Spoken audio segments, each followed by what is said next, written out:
আপনারা জানেন যে বেড়া থেকে মাদপুর পর্যন্ত যে ইসামতি নদী আছে, ঠিক আছে ভাইজান? এই নদীর প্রায় জায়গায় ব্রিজ হয়েছে, যে জায়গায় ব্রিজ দরকার নেই সে জায়গায় ব্রিজ হয়েছে না। যেমন দোপাদার একটা ব্রিজ দরকার নেই, হয়েছে। ব্রিজ, নারিকুদাই ব্রিজ, নন্দনপুরটা হচ্ছে অনেক উন্নত ধরনের পার্কিং খুশি।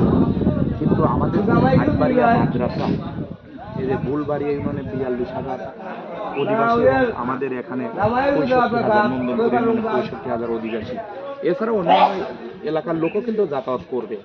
আমাদের এই যে দুটি ইউনিয়নের লোকজন যে সাথিয়া ঘুরে যেতে ৩-৪ ঘন্টা সময় লাগে, অর্থ লাগে, এটা আমাদের জন্য কষ্টসাধ্য না? এই যে হাটবাড়িয়া মাদ্রাসা, আপনারা জানেন হাটবাড়িয়া মাদ্রাসা ১৯৫০ সালে স্থাপিত। এই মাদ্রাসায় ৫৭৫ ছেলে মেয়ে দাখিল পর্যায়ে ২০২৪ এবং ২৫-এ এরা কিন্তু দাখিল পরীক্ষায় এরা পাবনা জেলার মধ্যে ১ নম্বর হয়েছে, জানেন আপনারা? ১ নম্বর হয়েছে। তাহলে এই মাদ্রাসা যেন দূর দূরান্ত থেকে ছেলে মেয়েরা যেন আমাদের মাদ্রাসায় পড়াশোনা করতে আসে, সেজন্য আমাদের কি অচিরে এখন একটা ব্রিজ দরকার না?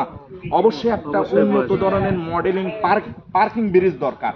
এই ব্রিজটা অতি তাড়াতাড়ি স্থাপন করার জন্য যারা LGDR মন্ত্রণালয়ে রয়েছেন, ঢাকা, পাবনা এবং সাথিয়া রয়েছেন, আপনাদের অনুরোধ করছি, আপনারা BCS পাস করছেন, BCS ক্যাডার বিভিন্ন ডিগ্রি নিয়েছেন, কিন্তু একটু তলিয়ে দেখতে হবে সাথিয়া উপজেলার নন্দনপুর ইউনিয়ন কেমন আছে এবং ভুলবাড়ি ইউনিয়ন কেমন আছে। আমাদের মূল হোতা হচ্ছে হাটবাড়িয়া মাদ্রাসা থেকে, হাজির বটতলা থেকে দারামোদার মধ্য দিয়ে নন্দনপুর রাস্তার আইডিটা এ পর্যন্ত পাকা হয় না।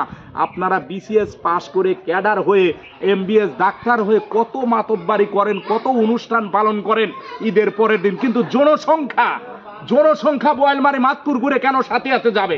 কিসের BCS পাস করছেন আপনারা?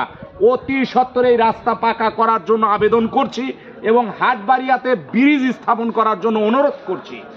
আপনারা অতি সত্বর আমাদের এই হাটবাড়িয়া মাদ্রাসাকে বাঁচান, ৪২,০০০ জনসংখ্যা ভুলবাড়ি ইউনিয়নকে বাঁচান, ৬৪,০০০ জনসংখ্যা নন্দনপুর ইউনিয়নকে বাঁচান, তাহলে জাতি বাঁচবে। জাতি যদি না বাঁচে, জনসংখ্যা কেন সন্ত্রাসী হয়? আমরা যদি রিক্সা ভ্যান চালিয়ে সংসার না চালাতে পারি, তাহলে তো ছেলেমেয়েরা সন্ত্রাসী হবেই। তাই অতি সত্বর যোগাযোগ ব্যবস্থা ভালো করা হোক, নইলে আমাদের এলাকার উন্নয়ন, অর্থাৎ আদম আলাইহিস সালাম থেকে শুরু করে আজ পর্যন্ত এই ইসামতিতে কোনো ব্রিজ হচ্ছে না। সুপ্রিয় দর্শক মন্ডলী, আমাদের চ্যানেলের নাম Zahidul best media YouTube channel. বারবার আমি মিডিয়া দিয়েছি, আপনারা কর্ণপাত করেন নাই।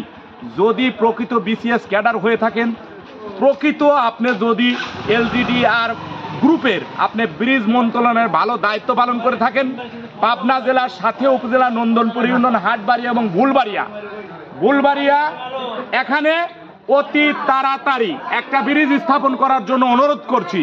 আপনারা ভালো থাকবেন, সুস্থ থাকবেন, আল্লাহ হাফেজ।